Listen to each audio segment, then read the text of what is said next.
welcome everybody to the 12 o'clock show with Mayor Joe and my very special guest, board president of the Reynoldsburg School Board, Angela Abram. Welcome. Thank you. It's everybody's favorite job. Being board president is yours a lot was, of fun. right? It was. There's favorite. always entertaining things with it. Tops mayor. I realize that we brought you on at a time where there's not a lot going on in the school, so it'll probably be a quick interview. But we have some questions that were sent in, but there's some things that I just want to kind of get out there to just kind of set the stage. So the first question is, you didn't just have the meeting last week just in like, okay, this is what we're doing. There were a lot of lead-up meetings to all of that. So how many meetings were held with residents, or opportunities did residents have to kind of get an opportunity to voice their opinion, make their say, things like that? Well, first of all, thank you for welcoming me. I'm going to take off my glasses and I'm going to pull out notes just so that I can give you the real number. But we met at least half a dozen times. And this information is on our website, so you can certainly go back and check that out. So November 8th, we had a post-levy vote. Reduction meeting. November 21st, we had a parent congress meeting. December 5th, there was a special board of education meeting. December 12th, there was a Bhutanese Nepali parent meeting. December 16th was a district staff meeting. January 9th was a community meeting. January 16th, Board of Education work session. February 4th, REA RSSA meeting. February 5th, staff and community meeting. The superintendent had office hours throughout, and then we worked on finalizing our timeline this month as well. So yeah, and I think it's been quite a bit. I think what was nice is take away obviously the difficulty in making these decisions. There wasn't anybody that was surprised. It wasn't like there was something that was like a bombshell, like, oh, I didn't think you were going to do that. It was just because everything had been presented well enough in advance to have those conversations with the community. I think they were. Yeah. Now, again, with all things, it just depends on whether or not people wanted to look or things of that nature. Mm-hmm. So last week, it was a school board meeting that basically kind of outlined the initial cuts. Now, overall, you had to get the target goal was 8.5 million. Correct. And you got just a shade under it with a different option. So again, without getting too deep into the weeds, because that's a whole different thing. Like, can you just give a ballpark idea, some general ideas of some of the things that were cut last week? Sure. I'm going to go back here just because these are the recommendations, but also there are at least 3 media coverage items about that, in addition to what is listed on our website. So, I'll speak to it here as well, but I just want you to know there are multiple places you can find this information. Probably to dig a little bit deeper into right. it. I know ABC, NBC, CBS. And I think the BBC didn't cover it, but that was about not this it. time, Yeah. but we've had some other things. Certainly we went through talking about different offices having different reductions. For example, our Office of Leadership and Learning, we proposed reductions for foreign language courses, making sure we're eliminating redundancies. Our pay-to-play, unfortunately, is going to have to go back up to the 2009 levels, $500 for high school athletes, $400 for junior high athletes. I'm hopeful that we can get some community support in terms of some of our organizations in Reynoldsburg that might be able to rally around our athletes and perhaps do some fundraising so that we can help with managing this cost. Additional things would be delayed maintenance, and there's going to be a lot of delayed maintenance, and there's a lot of things that need to be done. But as our building operations manager, Tim Wagner, he says, hey, warm, safe, dry. Those are our priorities. Mm-hmm. So we will delay certain repairs, but other repairs have to get done.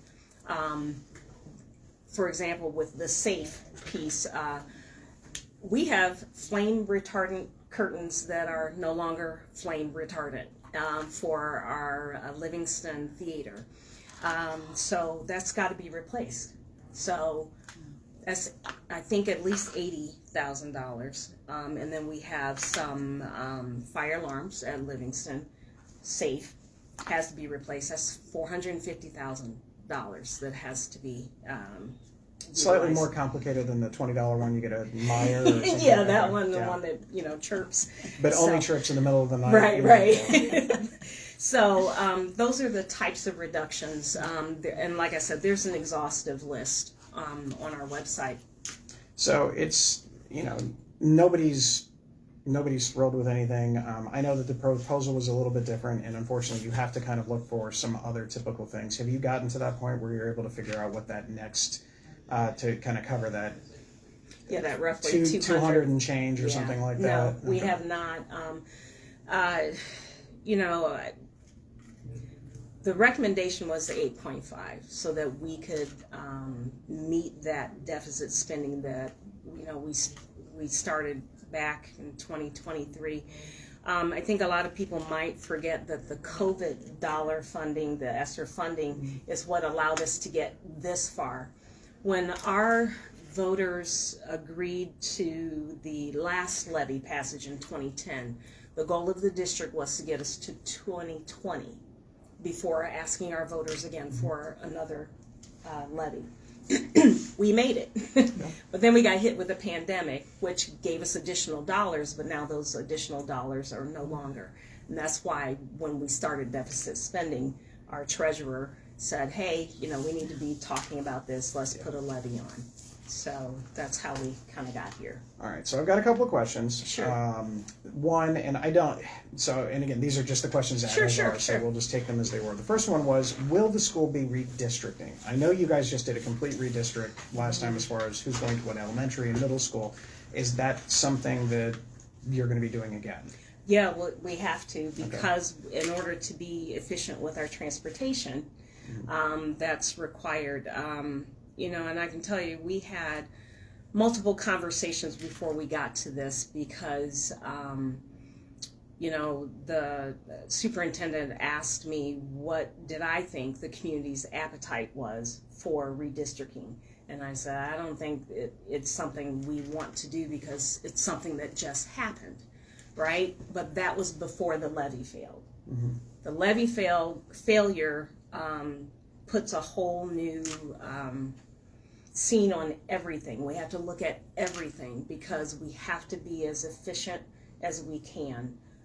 So yes. Okay. I know we kind of already touched this about other cuts. I know that obviously you got to get to that 200,000, and you're not there yet.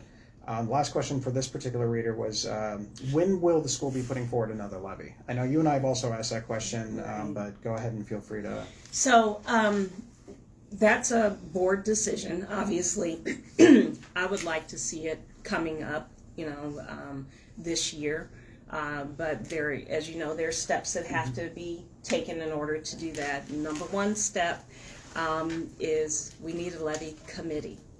So if you are interested in being a part of the levy committee, please reach out to me or Kirby Samuel or the Friends for Reynoldsburg Schools, because let's say the board votes, we have a resolution of necessity and it passes and all that. Once that would happen, the board really has a lot of restrictions as to what can be done. And so we need that committee of committed community members to get the message out as to why this levy is important. But if we don't have that and we don't raise money to get the message out, then it's not going to be able to reach the number of voters that need to be reached in order for it to have a successful outcome.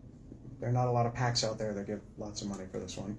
So this one is it's both of us. This is kind of a both of us question. Okay. Can the Reynoldsburg School District sell Hannah Ashton School and the site to get some of that money back?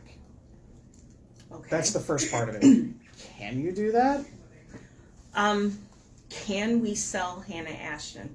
Well, a couple of things. First of all, I can't speak for a vote for that, number one. Number two, we would never make such a decision without engaging the community. Every decision the district is tasked with, we go to the community. We tasked with, building over there when we asked to make a early learning center, which we still need. So I wouldn't even consider selling, knowing that we still have district needs. Secondly, yes, we would engage our community, and thirdly, we need that area. That's a central location, and it is an ideal location for early learning, so that people can come from all sides of the city to get education for their little ones. So that would be, in addition to any changes that the community would ask and the school board would say, then it would have to come to our level of things, and it would be something where you would have to, it would have to go to city council, there'd be rezoning, and there's all of these other things. So not only, not only would it be an arduous decision just on the school board side, it would also put a position on the city. And I know for us, while we all know my feelings on housing, that's probably not an area that I would encourage it there, because I know ultimately an early learning center is a necessity in that location. The kindergarten and pre-K services that are needed now more than ever would be there. So that kind of finishes that off. This one is a kind of a good question. Any chance of Columbus State Community College returning to the Livingston campus? I know that there's been discussions in the past. It used to be there. So Columbus Community College is still enmeshed with the district, but we don't have enough space as is. So I certainly can't see us bringing in another partner that would take up additional space when we need the space for our students. So because we're pretty much at capacity. Yeah, I know when I was on the board, there was a lot. There was a big push to even get teachers that were there to be certified to teach it. So they would be, in essence, during most of the day, they're Reynoldsburg City School teachers teaching the traditional high school curriculum, and then there are other points of the day where they would have a college level class that was through Columbus State. Right. So it wasn't like you had to have an entire wing, unlike what it was maybe 10 or 12 years ago. And the COVID, or the pandemic impacted that Columbus State as well. We also have a C-Tech program as well. So I believe that would be in our health pathway. So I believe you could still pursue lots of options. Some of that nursing pathway. All right, last question came in. Based on the decision to change proposals and the reduction to the assistant principals, will that financial difference be covered from the general fund, or will more cuts be made? I think we kind of answered that, but I didn't want to not ask the question. Sure. So the general fund certainly has to cover things like warm, safe, dry, emergency type things.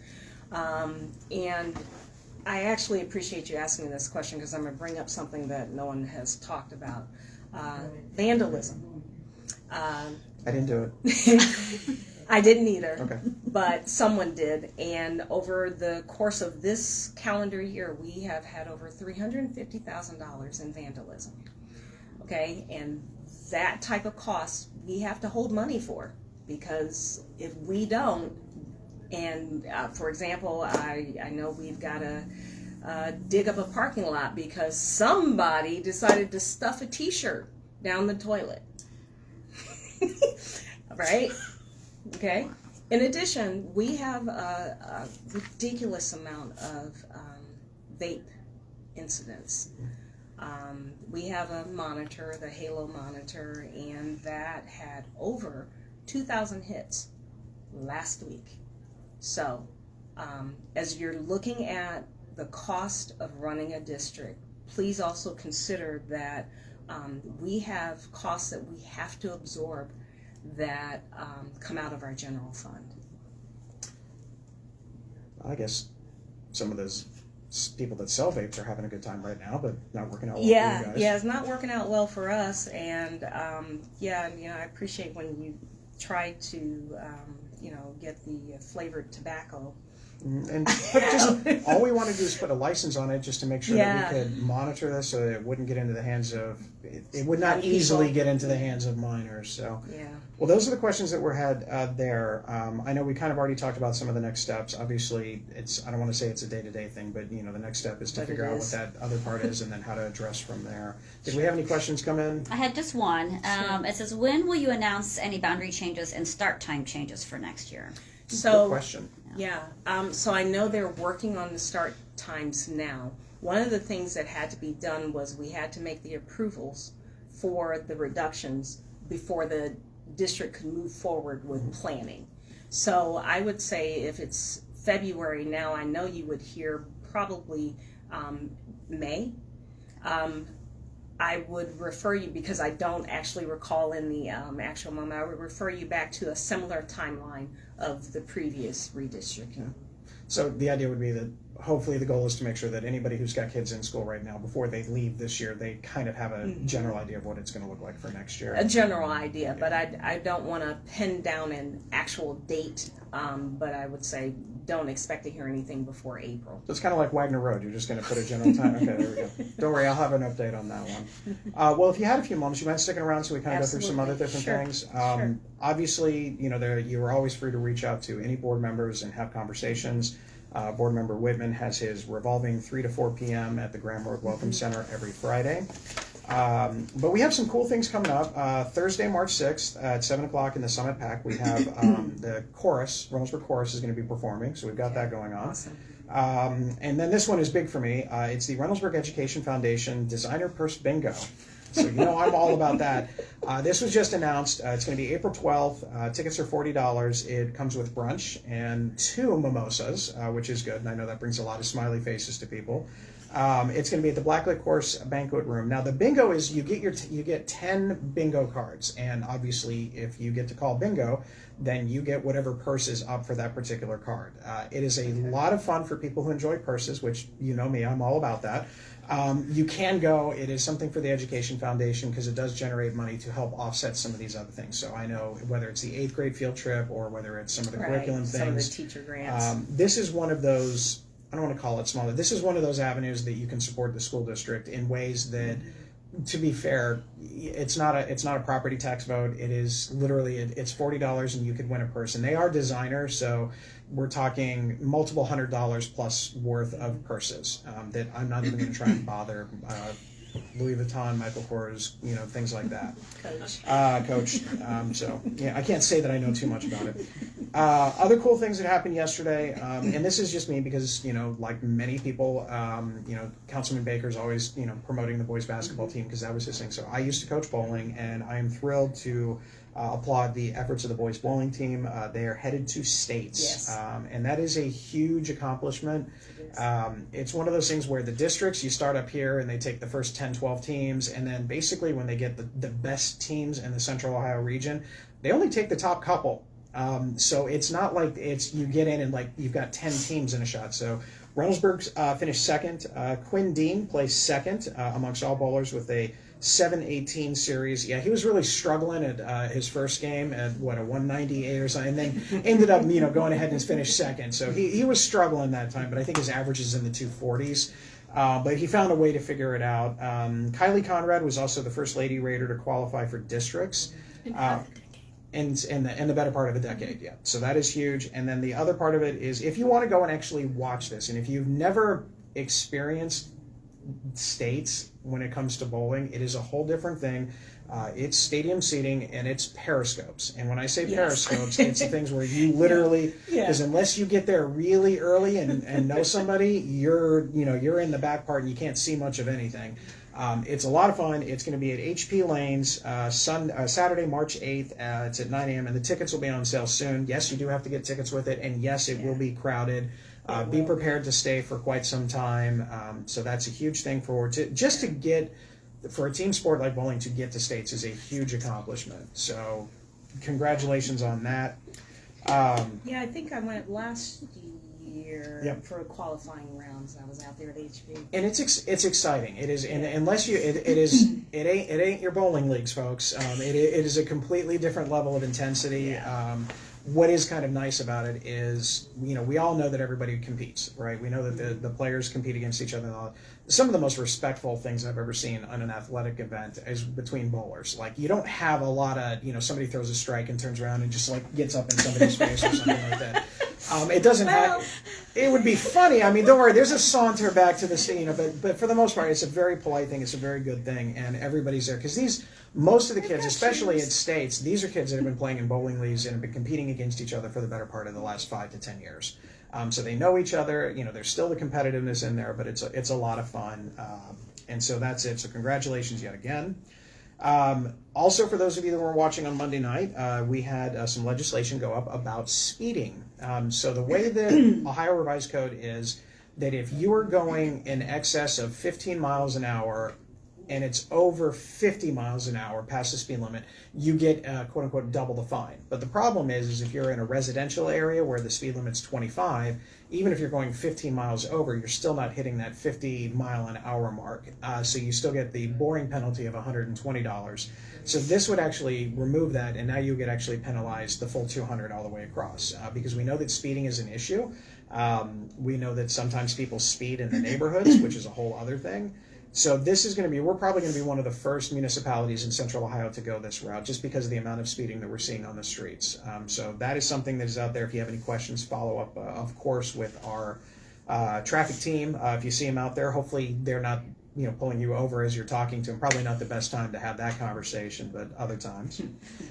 We also have some updates on bridge work. So, yes, indeed, folks, we do have Widener Road information. Now, right now, the schedule is that tomorrow the bridge will be paved, and as early as Monday of next week, the bridge will be open to north and southbound traffic. You will be able to travel north. That means headed towards Broad Street, for those of us that are directionally challenged. You will be able to go all the way north and south up until you get to just before Priestley. There is a culvert in that area, and that's the next thing that's going to be worked on. Let's just say 10 days, 10 business days to get that particular project done. Then they will move back to a big culvert by St. Pius. Okay. That will take another 10 days. And then after that, that is the major, most of the major work has been done. Then you're talking stormwater, curbs, gutters, pavement. So those are the things that are happening in short order. So we are on schedule. So for everybody that wonders, like, why are things not moving as fast as they want? Everything that you've seen to this point has primarily been underground. Now you're going to start to see the overground stuff, and you will see how that works out. Still a lot of time, still looking at August at this point, but again, things are moving. But pay attention to our website. We have our regular update meeting tomorrow just to verify, but we know the pavement's coming tomorrow, and then we're going to be good to go from there. Awesome. So that's good for that. We have a lot of parks programs. So let me hold my breath on this one. So we got the Princess Party, Saturday, March 15th from 9:30 to 11:30. It's going to be at the Reynoldsburg Police Department. There's going to be crafts, and I'm sure a lot of singing. Lots of singing of Disney songs would be my guess. So go ahead and enjoy that one. You have adult cornhole, which will probably also have singing, but it'll be different words. May 6th through June 24th, every Tuesday at Eastside Brewery from about 6 to 9 p.m. It's $40 to register, and you can get a team of 5, but you can put the 2 on there and alternate, so it doesn't have to be there. You also have the Easter Bunny Breakfast, Saturday, April 12th, because we are going to be in March next week, so yeah, it's moving that fast. So if you want to have breakfast with the bunny at the senior center, eggs, sausage, pancakes, fruit, crafts, and games, of course, and I'm sure there'll probably be some chocolate eggs as well. Civic Park Volunteer Cleanup is actually going to be Saturday, April 5th. This is where we're going to go to the back part of Civic Park and tear out what I'm being told is invasive species. It looks green to me, and they say take that out, and I take it out. It's typically honeysuckle and other things that are invasive species. Every year we do this.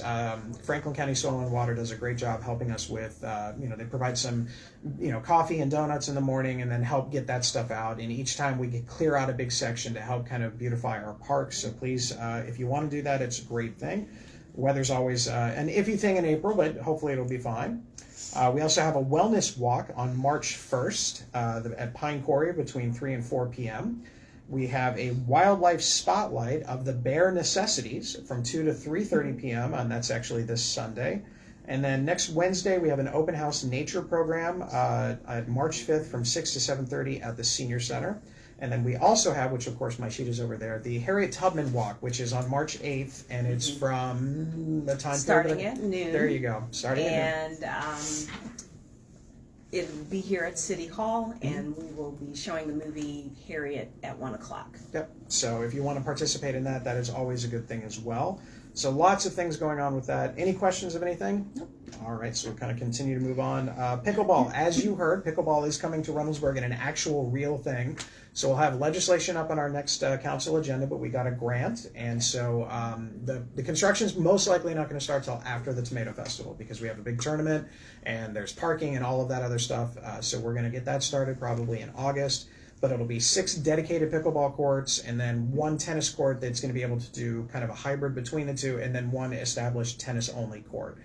So it's going to be a huge project. It's a lot of fun. It has taken a long time to get there. So if you want to participate in those things, we have some introductory lessons that are coming up. For those of us that are novices, it's a 4-week course, April 28th through May 19th. You can do it at 1 to 3 in the afternoon, or you can do it in the evenings, which I think will probably fill up a little sooner, that Wednesday, April 30th through May 21st from 6 to 8. And it will teach you all that you need to know about pickleball. Leagues are available, and it's an honor system. Pick the league and the skill level that you're at, all right? Don't just, if you're really, really good, don't say you're novice or beginner, okay? Because everyone will be able to tell pretty quick. So go ahead and register for those as well. Bryce Park news, finally. All the lawyers have signed off on everything, and everything is good. So you're going to start seeing a lot of movement out actually starting next week. There's not a lot left to do. It's finishing off the parking area. It is going through the trails, and then obviously some of the plantings as well. So that is a huge thing. Finally, lawyers, thank you. So we've got that, so that's going on. Development, we have our BYOB event coming up in just a couple weeks on March 13th. It's from 6 to 7:30. It's not only if you want to build your own business, it's also if you are looking for a job. And those jobs are at all sorts of career levels. It's entry level as well as some professional positions as well. So if you're interested, head out to the Reynoldsburg Community Church, March 13th from 6 to 7:30. If you don't want to work for a boss and you want to be your own, this will have a number of banks there to help you understand the lending process and the Small Business Administration, as well as representatives from our development department and zoning to make sure that you get everything done the right way. So that's a good thing. We do have one grand opening happening this Friday. It's actually going to be a Hallmark store, our new Hallmark store in the 256 corridor right by Famous Footwear. That's going to be at 9:30 a.m. I believe people are already lined up for their Christmas ornaments, even though they don't come out until sometime in October. But that'll be there. We also have a cool thing, and I don't know if you heard about this, the Heart of the Matter Vision Tour. So this is actually for Heart Food Pantry. It's going to be Friday, February 28th, and it's at 4 p.m., and it's going to give an idea of what that next iteration of Heart Food Pantry is going to look like. At the State of the City, we did have that picture up there, so you can kind of get an idea of what it is. And again, it's not just a food pantry. It's basically going to be a grocery store in purpose, and then other social services will be added to it. So it's going to be a lot of fun. I'll be there. It's going to be a good time. As far as our events coming up, right now it's the calm before the storm. Pretty soon it's going to be events, pretty much every other day or every few days, and especially the weekends. And we definitely need vendors. So if you're interested in selling something at some of our community events, please reach out to through the website, reach out to our events department, and they will help get you all set up. But I just want to put a word of warning in there. If you see Tomato Festival, if you see Artist and Makers Market, if you see any event that is under the city and then there's a post underneath that says, hey, we're still taking vendors, contact me directly.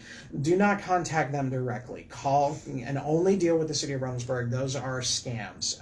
And that is, they are trying to get people to commit and pay money for something, and then you will never hear from them again. And when you show up with a large trailer to sell something, we're going to have no idea. So again, just make sure you're talking to our event staff here in Reynoldsburg on that one.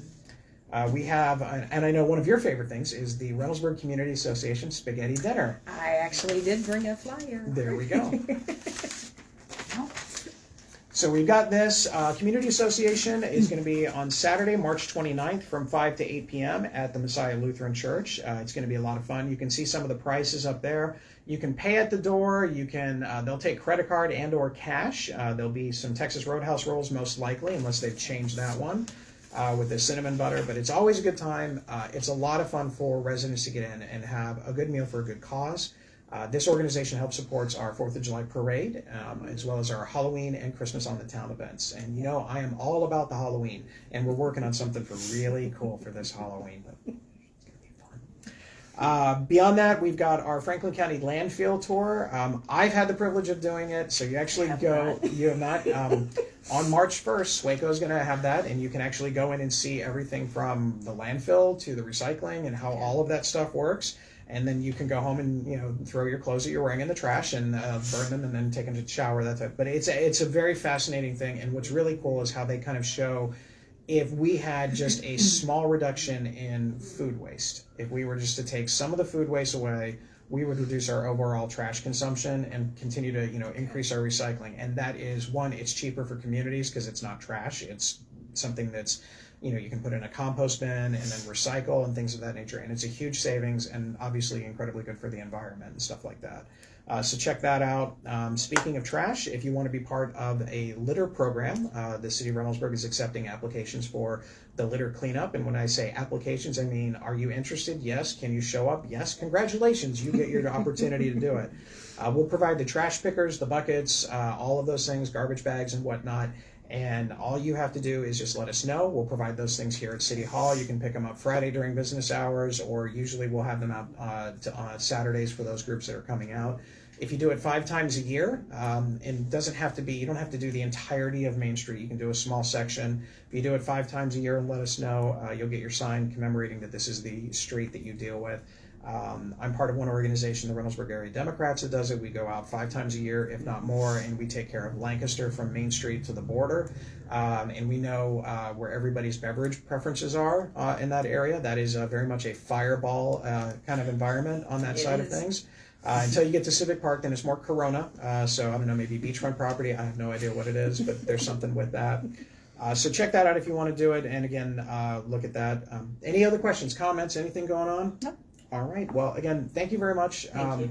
On a personal note, what school board members do is incredibly difficult. You guys don't get paid, and you get a lot of negative things because you're dealing with the reason why people live and are happy. It's their children. Right. And you're trying to do the best that you can with the resources that are there.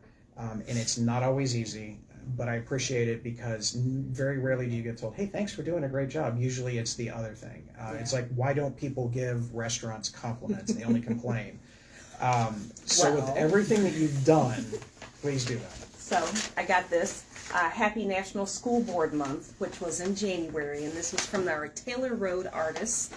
So we get lots of thank yous. Well, there you go. So we may not get them from everyone, but we do get them. I'm all in favor of an adult craft thing to do this, by the way. I think that would be great. It's a pencil.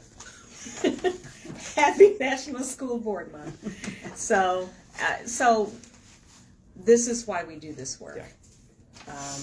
It is difficult work.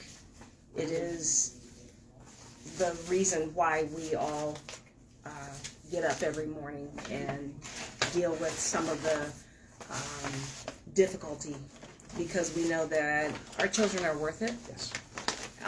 My children are grown. They went through Reynoldsburg, and my love for the teachers that instructed my students still stands for those who are instructing now. So, you know, we thank the teachers, we thank the staff. We know this is difficult work, and we know it's hard to keep the morale high in this climate. Yeah. But know that we're going to get through this together, because that's what Reynoldsburg does, and we're just going to keep it moving, keep pushing.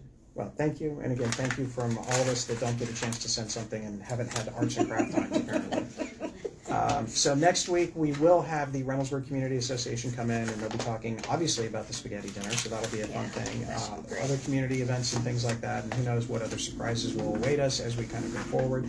Any last second questions? No. All right, well, we have made it all the way through. Thank you, everybody. Again, thank you. Thank you. President Abram. We will see you soon, I'm sure. Alrighty. Have a great week, everybody. We'll see you out there.